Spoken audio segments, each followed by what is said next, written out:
معدے کی گیس کے بارے میں، اور اس کے ساتھ گیس کی وجہ سے اکثر زیادہ تر مریضوں کا یہی سوال ہوتا ہے کہ گیس کی وجہ سے ہمیں کبھی سر میں درد ہوتا ہے، کبھی پٹھوں میں درد ہوتا ہے، کبھی گردن میں درد ہوتا ہے، کبھی ٹانگوں میں بھی درد ہوتا ہے کہ ویکنس کی وجہ سے، تو اس کی وجہ سے گیس کی وجہ سے ہمیشہ میرا بلڈ پریشر بھی بڑھ جاتا ہے۔ نسخے کے استعمال سے انشاءاللہ آپ کے معدے کی گیس کے جتنے بھی پرابلم ہے جس کی وجہ سے گیس بنتی ہے، آج جو میرا ٹاپک ہے، جو موضوع ہے وہ ہے معدے کی گیس کے بارے میں، اور اس کے ساتھ گیس کی وجہ سے اکثر زیادہ تر مریضوں کا یہی سوال ہوتا ہے کہ گیس کی وجہ سے ہمیں کبھی سر میں درد ہوتا ہے، کبھی پٹھوں میں درد ہوتا ہے، کبھی گردن میں درد ہوتا ہے، کبھی ٹانگوں میں بھی درد ہوتا ہے کہ ویکنس کی وجہ سے، تو اس کی وجہ سے گیس کی وجہ سے ہمیشہ میرا بلڈ پریشر بھی بڑھ جاتا ہے۔ تو ہمیں کیا کرنا چاہیے، کون سی میڈیسن استعمال کرنی چاہیے؟ تو میری ویڈیو کو اینڈ تک لازمی دیکھنا، میں اس کا آپ لوگوں کو جواب بھی دیتا ہوں۔ اور بہت سارے مسائل جو معدے کے بارے میں اکثر مریضوں کو آتے ہیں، اس نسخے کے استعمال سے انشاءاللہ آپ کے معدے کی گیس کے جتنے بھی پرابلم ہے جس کی وجہ سے گیس بنتی ہے، اکثر لوگوں کا یہ سوال اکثر میں یہ بتاتا ہوں کہ گیس بنتی کیوں ہے، کس وجہ سے گیس بنتی ہے، جس کی وجہ سے آپ لوگوں کا بلڈ پریشر بھی بڑھ جاتا ہے، آپ کو قبض وغیرہ کی شکایت بھی اکثر زیادہ تر رہتی ہے، اور اس کے ساتھ ہم لوگوں کی گیس کی وجہ سے سر میں درد اور پٹھوں میں درد، کمر میں درد، اور زیادہ تر جناب گردن کے موڑے میں درد ہے۔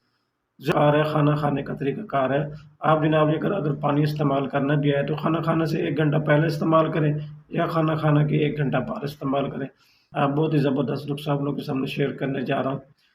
3 سے 4 سبزیاں آپ لینی، اس کے بعد لینا سلاد، کھانا کھانے سے آدھا گھنٹہ یا گھنٹہ پہلے آپ نے جو سلاد کھا لیں، اور کھانا کھانے کے 1 گھنٹہ بعد آپ سلاد کھائیں۔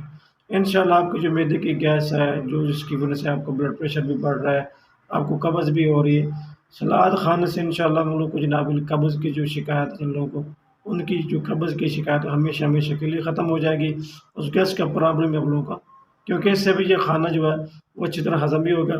کھانا کھانے کے 10-15 منٹ بعد اب گڑ کا ایک چھوٹا سا ٹکڑا استعمال کریں، جس سے گڑ کے جو فائدے ہیں وہ آپ لوگوں کو پہلے بھی بتا چکا ہوں کہ گڑ ایک ایسی چیز ہے جس سے، کیونکہ اس کے اندر اپنے مختلف وٹامنز پائے جاتے ہیں، فائبر پایا جاتا ہے، آیوڈین پایا جاتا ہے، کیلشیم، میگنیشیم، فاسفورس پایا جاتا ہے، آئرن پایا جاتا ہے۔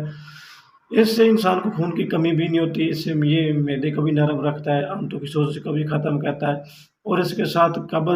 قبض کا جو بہترین علاج ہے، گڑ کو استعمال کریں، اس سے آپ لوگوں کو قبض بھی نہیں ہوگی۔ خاص طور ان لوگوں کے لیے آپ استعمال کریں جو لوگ زیادہ تر انیمیا کا شکار ہیں، ایچ بی جن کی کم ہو چکی ہے، تو اس لوگوں کے لیے چاہیے کہ وہ گڑ کا استعمال کریں۔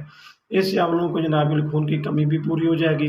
آپ کو جناب مختلف جو تھکاوٹ رہتی ہے اکثر سارے دن کام کرنے کی وجہ سے، آپ لوگوں کو تھکاوٹ بھی نہیں ہوگی، اس کا استعمال کرنے سے آپ لوگوں کو تھکاوٹ بھی دور ہو سکتی ہے۔ تو سلاد کا بھی استعمال کریں ساتھ ساتھ، انشاءاللہ آپ لوگوں کو جو قبض کے مسائل ہیں، گیس کے مسائل ہیں، بلڈ پریشر کے مسائل ہیں،